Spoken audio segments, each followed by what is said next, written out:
Beauty is not validity but behaviour is life time validity. इसका मतलब beauty validity नहीं है लेकिन बिहेवियर लाइफ टाइम वैलिडिटी है। ठीक है सर, समझ आ गया, नहीं आया तो भी ठीक है। तो हमने स्टार्ट किया था अल्फ़ाबेटिकल सीरीज़ को पढ़ना।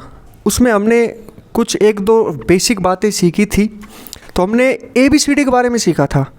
हमने देखो बहुत दिन हो गए ABCD को याद करे, पुरानी क्लासों में याद किया करते थे, छोटी क्लासों में। तो इसी से मुझे याद आया कि बहुत दिन हो गए हैं तुमसे बिछड़े, बहुत दिन हो गए हैं तुमसे बिछड़े, अब मिलने को मन कर रहा है। तो मिलेंगे ABCD से। ठीक है, अब एक क्वेश्चन मैं आपसे पूछूं कि F कौन से नंबर पर आएगा। जैसे A आ जाएगा 1 नंबर पर, फर्स्ट नंबर पर A आ जाएगा, तो F कौन से नंबर पर आएगा। तो हम बता सकते हैं ABCDEF। सर आ गया 6 नंबर पर, सर नहीं F आ गया 6 नंबर पर। ठीक है सर, तो यदि आप इस तरीके से याद बताओगे मेरे को आंसर कि F 6 नंबर पर आ गया, E 5 नंबर पर आ गया, उंगलियों पर काउंट करके, तो आप बहुत पीछे हो। इसका मतलब रेस में, सिलेक्शन की रेस में बहुत पीछे हो। तो सर क्या करें, हमें कुछ ऐसी ट्रिक्स चाहिए जिससे हम पता लगा सकते हैं सीधा कि सर F इतने नंबर पर आ गया, M इतने नंबर पर आ गया। तो कुछ महापुरुष हुए, उन्होंने एक ट्रिक बनाई जिसका नाम है इजोटी।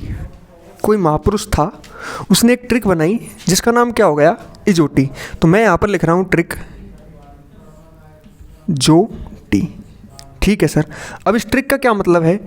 ये ट्रिक तो बता दी उसने, लेकिन इसके साथ बता दिया उसने 5 का पहाड़ा। बोलो 5 एकम 5, 5 दूनी 10, 5 तिया 15, 5 चौके 20 और 5 25। इसका मतलब ये है कि यदि हम ABCD अल्फ़ाबेट का अंकीय मान सीधा बताने की कोशिश करेंगे तो हमें इजोटी याद होना चाहिए।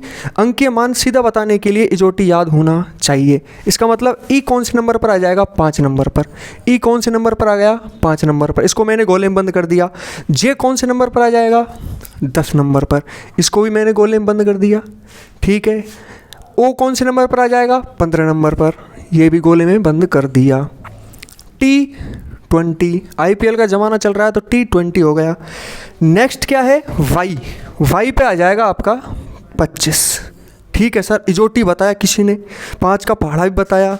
इजोटी से याद करेंगे हम E 5 पर, J 10 पर, O 15 पर, T 20 पर और Y 25 पर। ठीक है सर, अब इससे क्या फ़ायदा मिलेगा, इससे फ़ायदा मिलेगा ये कि अब मैं पूछूँ आपसे S कौन से नंबर पर आएगा, S। तो आपको ABCD तो याद है ही, तो आप बोल सकते हो कि ST। तो T पहले नहीं आया, T बाद में आया S के, ST। T 20 पे आएगा तो 19 पे कौन सा आ जाएगा, S आ जाएगा। इससे तो बहुत फ़ायदा मिलेगा। Z कौन से नंबर पर आ जाएगा सर, Z आ जाएगा 26 पर। क्यों, क्योंकि Y के बाद Z आ रहा है, तो Z 26 पर आ गया। सर P कौन से नंबर पर आएगा, P। तो OP, O पहले आया, P बाद में, तो O 15 पर, तो P 16 नंबर पर। ठीक है सर, ये याद हो गया। इससे नेक्स्ट चलो, इससे नेक्स्ट चलेंगे, देखते रहिए तजीत स्टोन। ठीक है, इससे आगे चले हम, इसको मिटाते हैं। इजोटी को मिटाएंगे नहीं, दिमाग से नहीं मिटाना है, सिर्फ बोर्ड से मिटाना है। ठीक है, ये मिटा दिया मैंने, ये लो। अब क्या होगा कि अब मैंने तुमको पहले बताया था कि जो अपना बायां है वो अल्फ़ाबेट का भी बायां है, जो अपना दायां है वो अल्फ़ाबेट का भी दायां है। तो मैं आपसे पूछूं कि सबसे पहले क्वेश्चन नंबर 1 मेरा आपसे ये रहेगा, कौन सा रहेगा सर, कि बाएं छोर से, बाएं छोर से, छोरे से नहीं, छोर से फर्स्ट स्थान पर कौन है। तो बायां छोर ये है, फर्स्ट स्थान ये है, तो कौन सा आ गया, A। अब दूसरा क्वेश्चन ये है कि दाएं छोर से फर्स्ट स्थान पर कौन है, दाएं छोर से फर्स्ट स्थान, दायां छोर ये है क्योंकि अपना भी दायां ये है और अल्फ़ाबेट का दायां ये है। तो फर्स्ट स्थान पर क्या आ गया, Z आ गया, Z आ गया। ठीक है सर, कोई बात नहीं, ये समझ में हमें आ गया। तो इसमें मैंने क्या सिखाया आपको, क्या सिखाया, यही सिखाया अंकीय मान ज्ञात करना, कि हम कैसे ट्रिक द्वारा अंकीय मान ज्ञात कर सकते हैं। अब इसमें कुछ ऐसे अक्षर हैं, ऐसे कुछ लेटर्स हैं जिनको हम सीधा देखकर ही बता सकते हैं इनका अंकीय मान। वो कौन कौन से लेटर्स हैं देखिए, इसको भी मैं मिटा देता हूँ, डस्टर ये रहा। अब वो कौन कौन से हैं देखो, अब यहाँ पर मेरा स्टार क्या लगेगा कि देखकर अंकीय मान बताना, मतलब कि हम लेटर्स को देखकर उनका अंकीय मान बता सकते हैं। जैसे कि जी है जी, अब जी में देखो 7 सा बन रहा है तो ये कितने नंबर पर आ जाएगा 7 नंबर पर। एच में देखो एच ऊपर से बंद किया नीचे से बंद किया तो ये कितने नंबर पर आ गया 8 नंबर पर। इसमें देखो ये एम है, एम के नीचे एक डंडा मनसी कर दिया, इस बोर्ड को पकड़कर सीधा कर दिया तो ये कितने नंबर पर हो गया 13 नंबर पर। इसके बाद क्या है आपका डब्लू। अब देखो डब्लू में भी 3 किसी आकृति बन रही है सर। अब पूरे ABCD में 3 है जो 3 बार आया है, एक तो सी में 3 आया है, एक एम में 3 आया है, एक डब्लू में 3 आया है, क्योंकि 23 पर डब्लू हो गया इसीलिए 23 पर डब्लू हो गया। डब्लू में 3 की आकृति बन रही है तो ये 23 नंबर पर, एम 13 पर।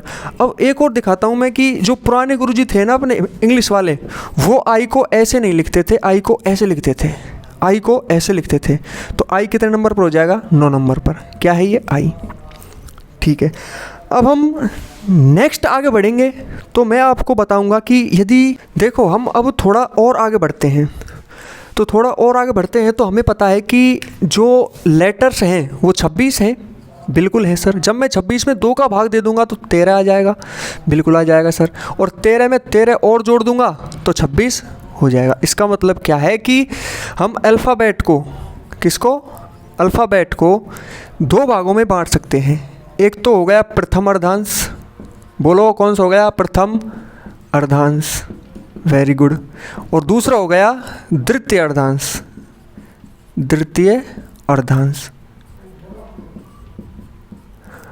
अब इसमें तो दिमाग वाली बात ही नहीं कुछ, पहला प्रथम दूसरा द्वितीय, ठीक है। अब इसमें दिमाग वाली चीज़ ये है कि प्रथम अर्धांश में रहेंगे 13 लेटर और द्वितीय अर्धांश में भी रहेंगे 13 लेटर, ठीक है। ये रहेगा ए से लेकर एम तक, ये रहेगा आपका एन से लेकर जेड तक। ये कौन से हो गया एन से लेकर जेड तक।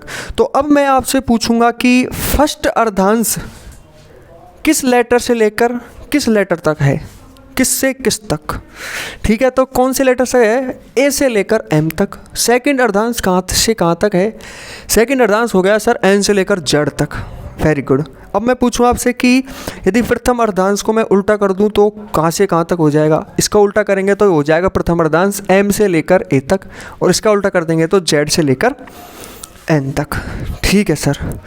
थोड़ा सांस ले लेते हैं और पानी पी लेते हैं स्टिंग की बोतल से।